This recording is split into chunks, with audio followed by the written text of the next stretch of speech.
Hello বন্ধুরা, শোনো তাহলে আমার কথাগুলো। শুনেছি নাকি বিড়ি খেলে নাকি তিরি পাওয়া যায়।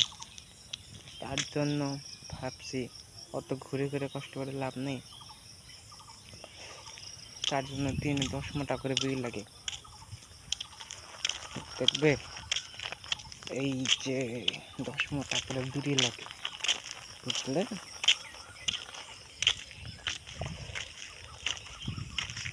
লোকে বলে বিড়ি খেলে নাকি তিরি পাওয়া যায়, তো আমি বিড়ি খাচ্ছি।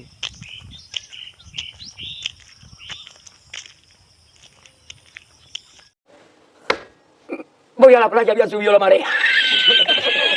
Eso.